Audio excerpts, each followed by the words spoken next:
Okay, here we are into the finals of the Alpha Navigators Cup, weekly number 20. And this is featuring in our red Infernal Snoxtar and his opponent, the blue Infernal Kel. And I haven't seen Kel in the finals before, but I have seen Kel participating in this tournament and I believe other tournaments as well. And definitely taking games off some impressive players. And today, defeating MSRM and Fiction to make it here to the finals. And let's see where this match goes. We've got Kel's Hexen right up into the imp space. I like that, going back to basically, are you hiding any tech in the back there? And wow, swapping places with Snoxtar's Hexen, who also returns from her scouting, to find that it was Conclave for Kel. Now we see, oh, a second Conclave, so double Conclave for Kel. Well, we had Vault and nothing. No extra production building either. So we're getting Brutes, and no one's been transferred to Therium yet, so that means we're probably going to get a Shrine pretty quick here. No fast Greater Shrine or something like that. Ooh, and we got that Shrine coming right down at the natural. Did we get the Lumberjacks? Yes, we Lumberjacked those trees before. But out of Kel, this is straight into Plague Axes. Wow. We have, okay, 4 gaunts made. That means 50 of the first 50 Therium. Well, maybe not the first 50 Therium, but 50 Therium was spent on these gaunts. Another 50 to build the Ritual Chamber. So that's the first 100. And now we are, okay, the Ritual Chamber is not quite done yet, but I imagine we're going to hit 50 right around the time it's time for that. But we're getting a little aggression out here. We'll have to keep our eyes on that Ritual Chamber. But Kel's trying to get on top of these units that are trying to steal some Shadow Demons. And indeed they did steal one Shadow Demon before getting pushed away. And now Kel's trying to reclaim it, but these Fiends want to get a surround. And luckily, good micro on both sides. No one wanting to overcommit. There weren't quite as enough Fiends there as you would want. And trying to skirt around the other side, but yes, getting caught up and spotted. They turn to fight the Fiends, but they're kind of surrounded, or flanked at least.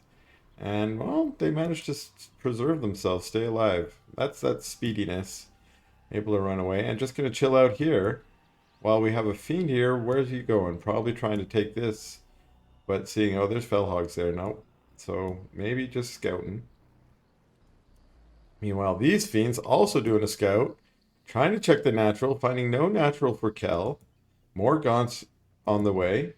And these Gaunts are right up in the base. And we watched that Ritual Chamber. The Plague Axes are done. But there's already a Mag out. And in fact, this is what I used to do a long time ago in 0.2. Which is, if your opponent's going for a Plague Axe timing, just go for a Magmadon timing. And your Magmadon usually pops out right when they get to your base. We see that Magmadon eating a Fiend to get more white health, so all of the focus fire that was going down was pretty much wasted. A few Gaunts going down to this, but now the Magmadon's in full retreat. If you can eat one more, yeah, chomp. Yummy, yummy, yum. Eat one of those Fiends, get that Shroud Skin, and be happy again. So one Mag's not going to do a lot for a long time, but for this particular timing, it can be actually pretty good. So good job, Snoxtar. Push back that really well-timed Plague Axe timing, and actually maybe taking a little bit of an advantage as a result, because that Plague Axe timing is intended to do serious damage or end the game. And the cost of it was there's no shrine here. There's no natural to go back to. This Kel needs to do some damage to get some value out of these units. And now we get a huge Nightfall infestation going and a trample right on top of them. Oh, that's nasty. Wow. And look at all those Fiends popping out of those infested Gaunts. This is terrible news for Kel. It's almost the opposite of what we wanted. He's got a single imp there. I'm not sure what that's about. But now retreating back. One brute, well, I was going to say going down, but actually just sacked. We have a Hellborn in the back now. I really think this higher tech army is actually going to really help Snoxtar here. Just the Plague Axe Gaunts are not enough with a Hellborn in the back. And again, he's trying to... That's a GG out of Kel. Alright, here we are in game 2 of this best of 3? Best of 5? I'm not sure, actually. I think it might be a best of 5. But until I hear differently, I'm going to call it a best of 3. Starring in our blue Infernal here, Snoxtar facing off with Kel, the red Infernal. And so far, this was really just a tech versus tech battle. Which tech is going to win? And unfortunately, the Plague Axe timing that Kel tried in the last game was up against the tier 2 tech of a Magmadon and a Hellborn, and that was enough to make a difference. And we got double vaults coming out of Kel here, and again, Snoxtar scouting that out with his Hexen, knows that that's what's up. And we got Vault Conclave out of Snoxtar. Ooh, then canceling the Conclave. Sneaky tech. Sneaky tech, and going for a Shroud? Okay, I thought he was going to go Expo. Curious. But we see 2 Fiends coming across, and they might be able to scout this. They aggro the Shadow Demons onto the Fellhogs, which means it's going to clear up those Fellhogs and maybe do some damage to that farm. And then they're like, we don't want to fight the Shadow Demons. They want the Shadow Demons to go back and fall asleep and then take out the farm. Very smart. I like that, actually. Again, just a Shroudstone here. But these Fiends are going to try and come back and chase the other Fiends away. And again, any damage to a farm is permanent damage. So they'll come back and finish it off later. Maybe right now. They're so low, that doesn't seem like a good idea. These Fiends just need to turn around and fight. Yeah. 2 other Fiends are going to chase him down.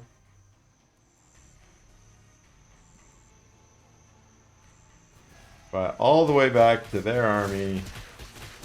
And these Fiends are going to try and get on top of the Hexen. Ooh, they might get a surround. Can they? Oh, that's so slippery. So slippery in this game. Not like using some Lings to maybe surround a Stalker or something where you just feels a little more natural. Here the units love to slip on out. Slippery units. So for now, that Hexen was able to get away. And we see the creeping continuing. Snoxtar's harass on those units, not really getting any serious damage done. And only kind of slowing down his own creeping a bit. It's really the trade-off that you end up with when you're deciding, do I want to go put some pressure or do I keep creeping? If your pressure doesn't do anything, you're slowing down your creeping. Now we got a whole bunch of Fiends running in here trying to get on top of this shrine. The shrine's almost done. We're probably not going to get a cancel on it. Oh my goodness, it finishes off and it's at half health already. The Fiends running away, chased back by these Fiends of Snoxtar. So Snoxtar went for that sneaky play, got that shrine up, but I don't know if the shrine, it's not super faster than the shrine that was up for Kel. But getting that mining just a little bit sooner. How are we doing for our units there? Okay. These Fiends trying to take this healing camp, but being chased away as well. They're just trying to be annoying, get on the map, get some benefit of that by stealing a tower here or there, and they're hiding out in the trees. They're like, please, just leave. And here they go, moving into strike. Looking to see if the army's down here or just going for a run by. Running down to the natural, seeing the ritual chamber, doing a little scout, but trying to get right on that. Now there's some Fiends coming around from the other side. Not able to do much there. Just trying to do some body blocking. But actually, yeah. Instead, taking some hits of their own. So it looks like these fiends are out on the map just trying to get an idea of what the opponent is doing. Kel getting a good run by here, seeing the ritual chamber up. Now we got Plague Axis going. And how's that? Back home, his own ritual chambers just got started. And that might not be too problematic because he's gone double vault to open. And is actually going for a fast third. Now this fast third is going to get scouted out by these fiends. One fiend caught. The other fiend's running away to the safety of these trees. And are we going to see any pressure put on this third now that we know it's out? We see units moving across the map. They're not exactly in a good space to engage with these fiends, but the fiends just run by. A single mag out. This is sort of the same strategy that we saw earlier. And I was wondering why they're all headed over here. You can't walk through those trees, but sure you can if you got a mag. Fiends run by into the main here. Taking out some gaunts that spawn, and then on top of the Therium miners. But the Luminite miners have been pulled, and, well, one goes down. But these fiends are being cleaned up while the main army of Snoxtar is actually on top of the third base, taking it out. We have a Manifest Shroudstone go down, but they're just focus firing the Shrine. The Shrine's going to go down, and then they're going to be out of there. They just don't want to fight around that Shroudstone. There's nothing of value anymore to fight over here. But if outside the range, sure, we'll fight. And these fiends in the main, not cleaned up. It's not exactly clear what happened there. A few more imps look like they went down. And the Shrine went down, and the army's pulling back. Looks like maybe losing a Brute or maybe a couple Gaunts.